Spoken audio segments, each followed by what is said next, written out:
Well, thanks everybody for joining us today and a little talk about how to research the history of your old house.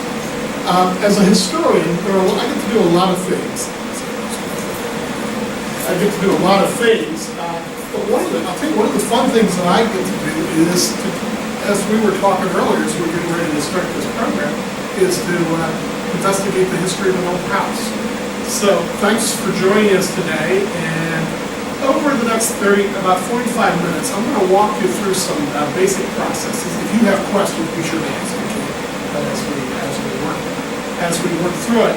But I think you too will find the fun and the enjoyment of doing this. Now, our time together will be fairly limited today, but let me do a couple of things. I want to calibrate you about what you can anticipate and what the experience of the investigation is going to be like.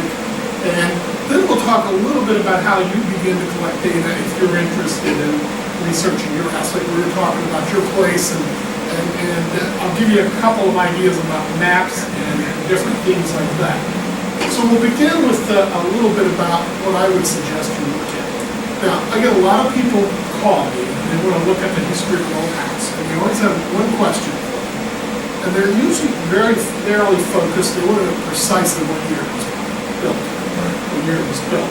But what I'd encourage you to do is think of in your case, sir, your old house, how many people owned it before, you know? Not really. I think about 4 people. So it would be fascinating to kind of chain that back, determine who they are, a little bit about them. Because, the old house doesn't happen in social isolation. It's reflected in the community, and depending where we live, we different stories. These communities around here all have different types of stories. So ask yourself, who built it? When did they build it? Of course, what year was it built? And what were the stories going on? What was the significance of the community and the family? If you haven't done this type of work before, you're going to find that, number one, you're going to be pleased in most cases with the answers that you're going to come up with. Now, that's not to say there will be things we can't figure out, but surprisingly, based on the records, often people are very pleased with the amount of information they come up with. So you're going to be able to answer questions. As you begin to get into that question process, think very broadly. Think about the people, think about the house, the community, what's going on in that community. Does it change over time? And get yourself organized. You want to have good research notes, because this may go on for weeks or months or maybe a year, depending on how often you're able to get back to them. So I always encourage people to keep really good notes and things like that. And with that in mind, and we'll be able to add a lot of depth and detail to the history of our old house, a lot of context. Let's begin to talk about what the process looks like.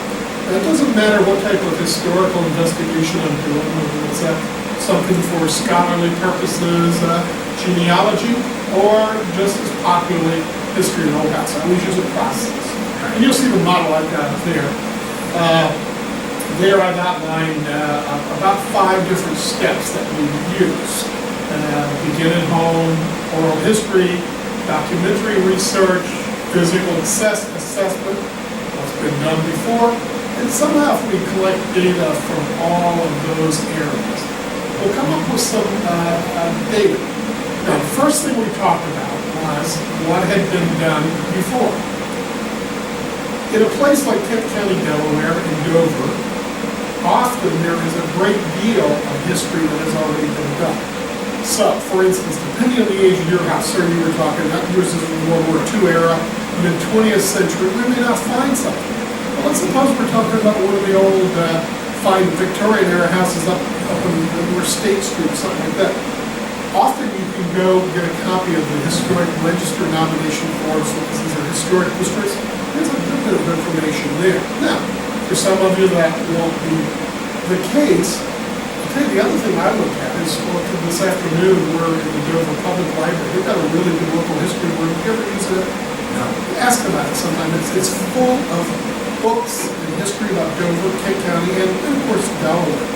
But there's 3 or 4 titles that come to my mind.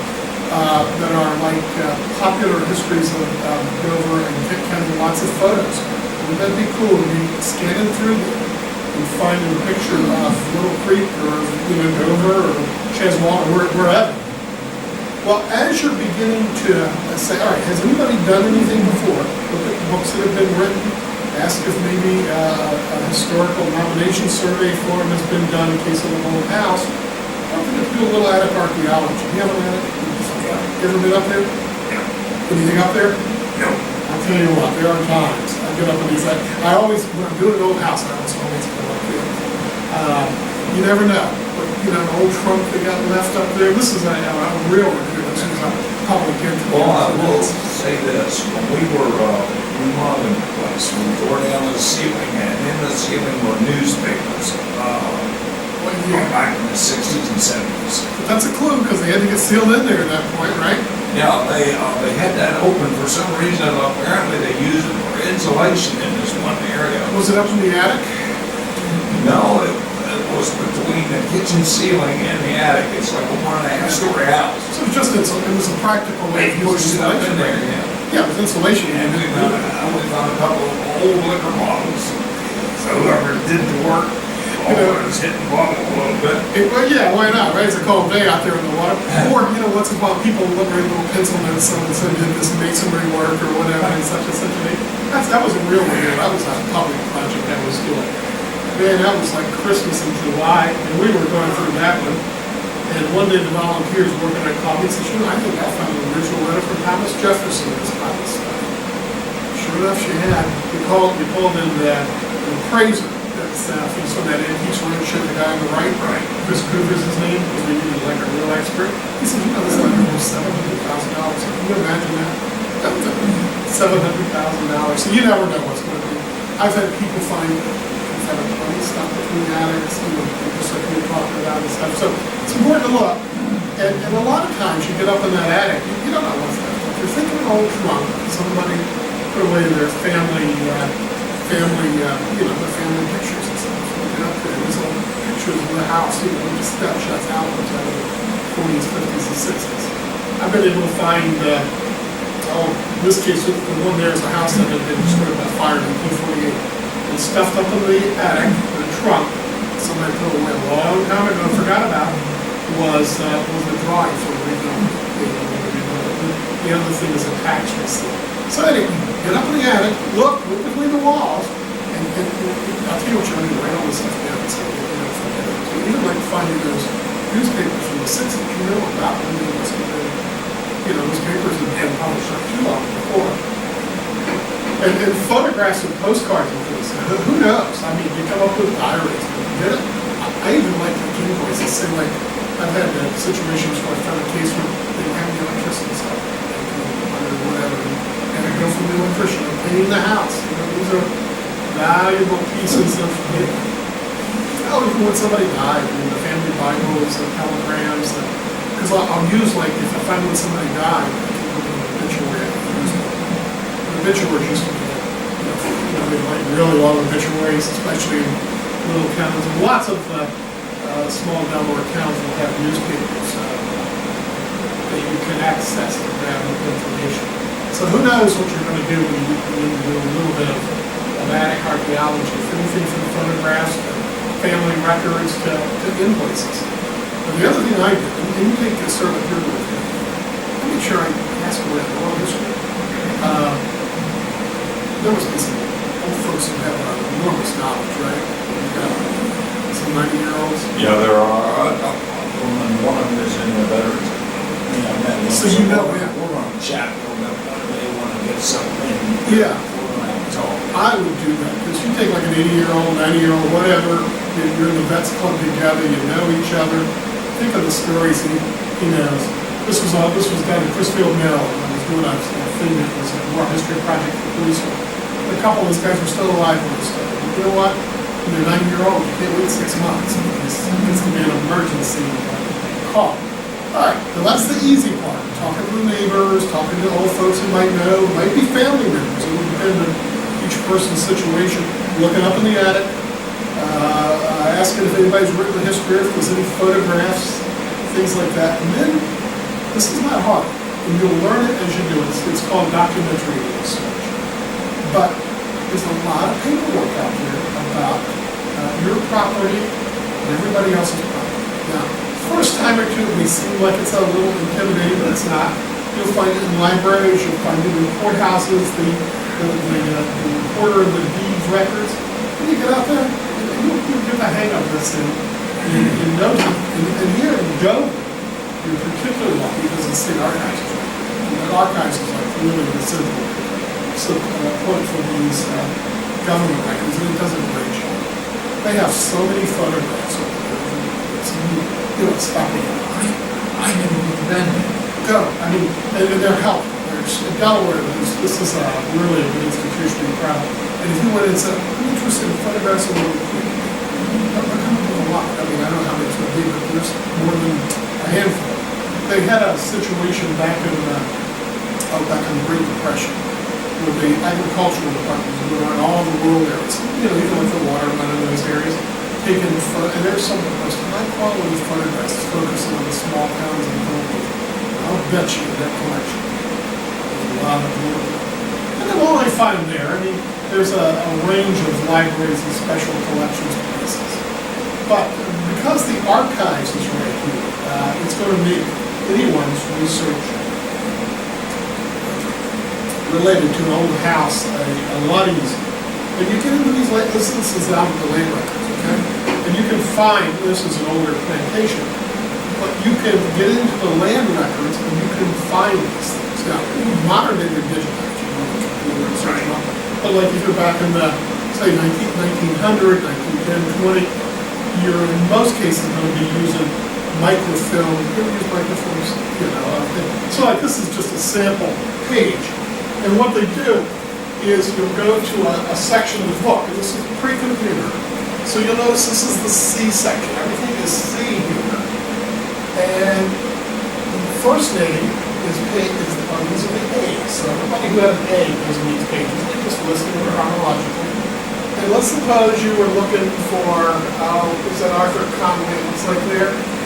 And this would lead you to the book. You want a book called Volume N, 59. 466 is the number there. And we take you right to it. And when you finish the A's, you would find C, B, C, C. That's how they do them. First time you use those, you might find it a little bit confusing, but the archives will walk you through it. The place to go, I'm cheating my property back, literally following step by step. This was the old way. More and more it's given away to microfilm. Used to be those big old bound volumes. But more and more, it's given away to microfilm, and more than that, lots of the modern records are digitized. Now, in the archives or in the county courthouses, you're going to find land records, you're going to find wills. So like when somebody died, you have a will, what happens to the property, who gets it? You might find a criminal record. You might find a lawsuit. There's a lot of records. You find tax records. There are lots of records related to property. And if you go to, in your case, sir, I go to the state archives and say, look, you have this property at such and such an address and such a place, and you know, I know when I bought, because you know who you bought it from, right? And so you're already back there. Did your person own it a long time? No, about 10 years. 10 years. And I get you back 10 out of, say, if we're going to go to 60. Right. And you'll be able to follow who he bought it from. So let's suppose he owned, okay, so we think he owned it for 10 years, and the next person's 20, whatever, literally through those books that we were looking at there, we'll be able to follow the record all the way back. Now this is something the archives have done really good. They have digitized, meaning you can search them online, the deaths, the births, and the marriages. So it's just became a little clip of work. So once you find out who owns it, you can find out when the person died, then you find an obituary. That's a census record. So every 10 years we take a census. You can follow that person through the census and follow that through. That's a city directory, phone books, city directories. Well, now think of how valuable it is to, one, follow it through the land records and the tax records. But there's also wills. When somebody dies, they'll leave a will. And these wills can be extremely helpful because they'll describe the property, they'll talk about who's inheriting the property, and we'll get some detail about what they own. That's a sample of one right there, just a little more close up. But it tells you who's inheriting the property, it'll give you some description of it. And here's something I like, it's called an inventory. When the estate has to be settled, you make a list of the property that is owned by the individual, including that the physical property, the contents, and it's an entire list. So you know how much to appraise the estate at, who's going to get the assets if it's divided with family members. I get a lot of those over the state art. It's listed just about everything. And it's amazing. Yes, it's slaves on that. It does. It's back from the period. Yeah. So it's property. One Negro woman, one Negro boy, one Yep. Negro man. Exactly. $60, $60 for whatever they're worth. Yeah, that's the value because they're treating it, it's pre-Civil War. Yeah. They're treating it as property. But you can go. Cash in the house. Cash in the house, $13.19. And that was probably a lot of money, right? I don't know if you can read that. That's one out of Sandtown over by the Delaware. Oh, yeah. You know where it is? Yeah. Oh, yeah. I used to live up there. Yeah, so her name was Coverage, and it's hard, you can have that, and sometimes I'll use it there. But I can physically follow her property down to Sandtown and do that. So, it's another way, and these wills can be fascinating to take a look at. Now, we were talking just a minute ago about photographs. I don't know how many photographs in Delaware the State Archives has, but it's hundreds of thousands of photographs. And you never know what you're going to find. Look at this. This is a tornado down in Richmond. In 1911. In 1911. It's nice when they include the date, too. You have to guess. That was the small one. What is that? That is in Summit Bridge, Delaware, the one on the right. And that's up in the northern part of the state on the left-hand side. That's a Sussex tenant family. They just got themselves a photograph. Can you imagine how cool they thought they were? And by the way, all of these photographs are out in the Delaware State Archives. Wow. Yeah, and it's the I Ives know where house. that house is. Do you really? Yeah, it's the Ives house. Did you work on it or something? No. Yeah. But and you can see it was like Kit County Ives house. So, lots of photographs. This is a tax record. So there's Absalom Clark, and that's the number value, $14, dwelling, mill, and etc. I think XC is what I'm reading. 2 houses. See how they're listing the property? I had to cut the page off to get it in. But see, you can come up with a tax record for the property. And mostly at the archives is where you're going to find it. Well, there's a better picture of the house. Think of how valuable that is. Now, what you want to do is you want to just pull all this data up and get, because you're going to have little bits of what you found from your physical work on the house. You're going to have oral history that you're gathering. You're going to go do the land, trace it back, tax records, look at the wills. Don't forget insurance policies. By the way, I think somebody collected that. That's like quickly on file. The State Archives has that's the jail down in Milton, Delaware. It's out of the State Archives. But they have a lot of the insurance policies from the mutual fire insurance company. So you can find that issue a policy, house was $2,000, 1-story frame house without basement, whatever it was. And usually they'll include a little sketch because it's like the insurance policy. Things are interesting. Bird's eye view, got one in Delaware, a little bit there. So they got on a roll. If you'll notice this, the date is 1885. An artist would come through and would sketch out the town. It's hard to see here because of the sign. Literally, they go all over Denver sketching out these houses. Of course, the public buildings get a lot of problems. Well, if you're looking for something from that period, and that's something to do. Maps, there'll be all kinds. That's a land record there. But how cool to find? You don't know what you're going to find when you look at these Take your little parcel, is it right there in town? Yeah. Yeah. Something a bigger little plantation or farm or something, I guess. Who knows? But somebody will know. We gotta work at it, but yeah, who knows? But I like these old maps. Now, of Kent County, there's about 5, or this is Dover here. But look at that Dover map coming up. Of course, if we had a bigger image of it, we'd see it really well. It's got a little bit bigger section. So I just zoomed in. But if the house were in Dover, we can go right up the street, up State Street, Lockerman, wherever you're supposed to go. There are also maps to the outline. So here's Odessa. I just included a few. There are maps as well. So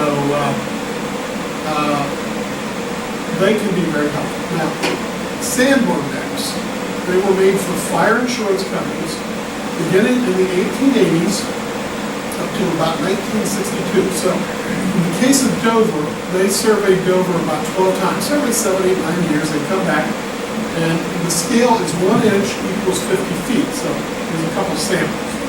Those colors mean things because it was for fire insurance companies. So like the pink are brick, yellow is made of wood frame construct. Because if you're an underwriter, you're trying to figure out what your risk is. Well, that's one more source of a map. Now there's a list of the maps that are available in Georgetown. So the survey was there in 1885, 1891, 1897. And it keeps on going. What I like about that is, every 6, 7, 8 years you can kind of step in. So there's Governor Street up by New Street. Baird House, you'll see the lighting gives you a little bit of detail. More oriented toward construction. So they're talking about the style of the walls and the floor. It might say like brick walls, wood floor, wood roof. Well, that means something as well. Fire insurance and more. Aerial maps. So beginning in the 1930s, they're coming back with some regularity. The state was canvassed by airplane and probably today by satellite. Look at those outtakes there showing aerial parcels. You could get a 1930 little bit. See what I said? I love, here's why I love these maps. Because there's just so many of them. Delaware has a number of the papers. They're all at the archives. Upstairs here in this library, they've got the Delaware State News from 1945 forward, and there's a lot of news printed in there, and often they would write about the building of a new house, the additions, the sold of the property, but they would be crammed full of news and information. And in modern way, I'll use a phone. Suppose I want to know, like, 1950, maybe that's 70 years, I can look them up.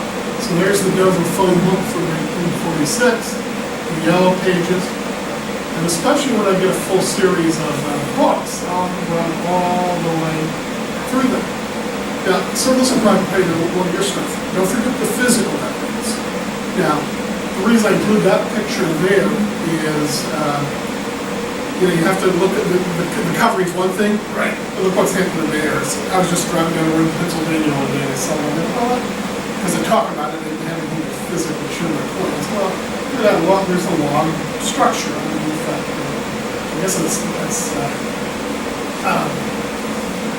petroleum-based, Siding. Siding. That's trying to do it in petroleum-based. Asphalt siding. Asphalt and stuff like that, you see it a lot, especially like in the construction area. Yeah, and the older buildings, probably in the 40s and 50s, that was pretty popular. That would have been the way, Stuff, right? yeah, and cover.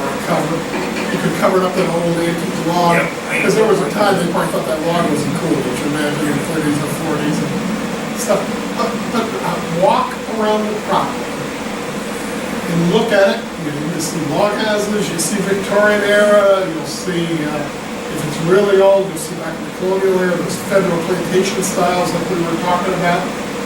There are a couple, and looking can be the hard thing, there are a couple of books that I'll recommend to you here in a minute. Sometimes we had like a mystery where it was important in a public project, and everybody, the architects had looked at it and we couldn't figure out the age. We did dendrochronology, tree rings. Literally, tree rings. You know how they look at tree rings today? And they call it dendrochronology. So one time we needed to know because it was a pretty big public project.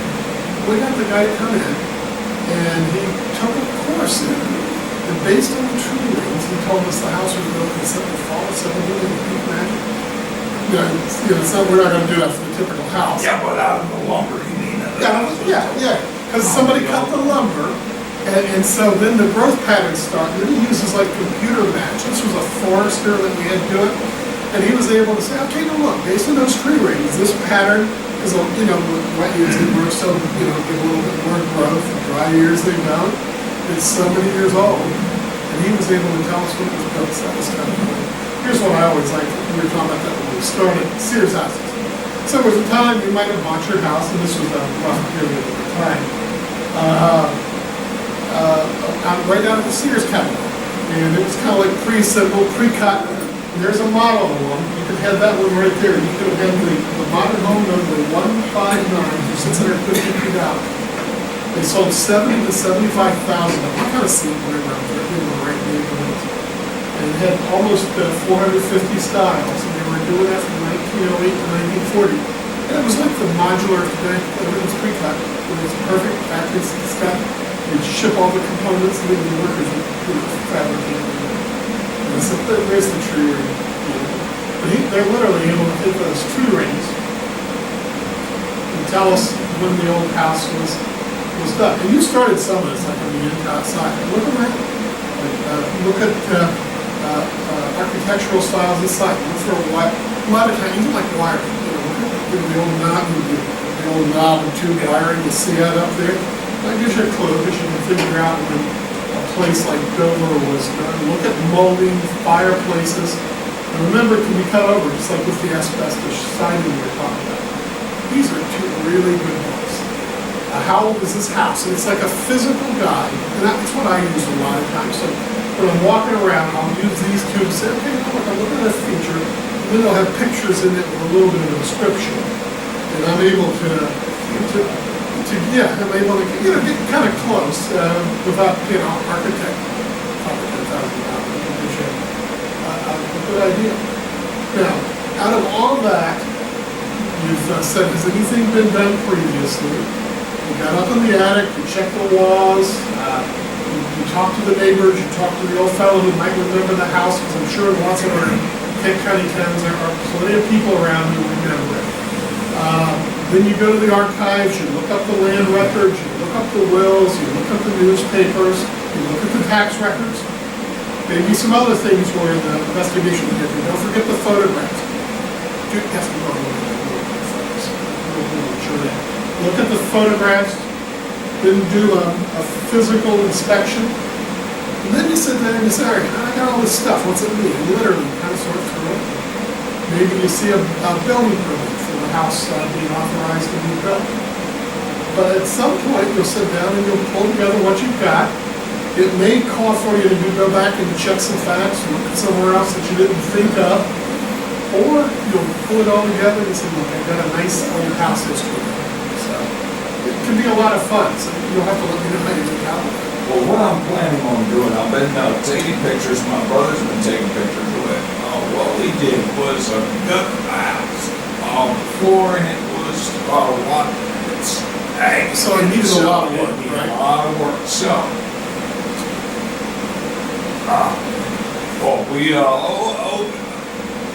opened up the floor. And then what we did was put poured concrete and support piers under the floor and put a new floor on it. So now it's level. Well, then we figured, we may as well get this plumbing from under the house because it's a crawl space and put it in the ceiling. So we opened up the ceiling. Then we discovered some wiring problems. So my brother said, you know what? We just might as well open all this up. So you're opening up, because it'll be like new then, right? Yeah. Except for the structure. Except for the structure of it. So we just got in and everything. And you do that, and we can see where the additions have been added on over the years, and how I found out what it was built. You should sketch that out. That's what I'm going to do before we paint. I've got all this stud all the wall studs marked where the screws are going in the drywall, and we marked on the floor and the ceiling so we could, take a level and join the mark. Now I know from this corner how far the studs are apart everywhere. They're not all the same. They're not all 16-inch. Do you think it's just some local guy who built it himself and it's not kind of standing? I don't know, but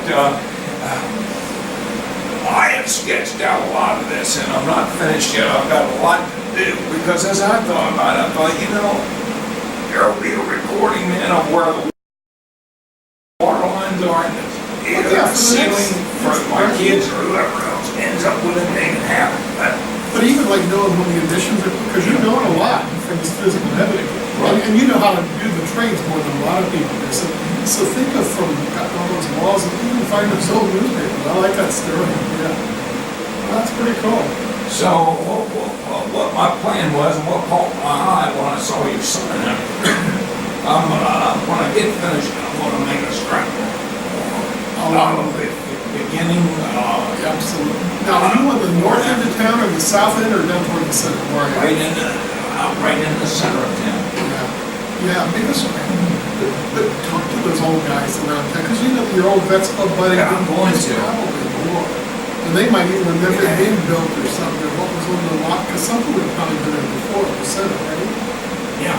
Probably back in, I would have thought. Right next to the firehouse. Yeah, well, that's exciting. The idea that you might do a scrapbook too is. Yeah. So that's one of the things I do is I encourage people to leave a copy of it. Like the library here has a local history room, a Dover history room, because it's important to come over because you're documenting your house pretty well. Well, thank you for coming. It's been a pleasure. Thanks. Yeah, it's very interesting.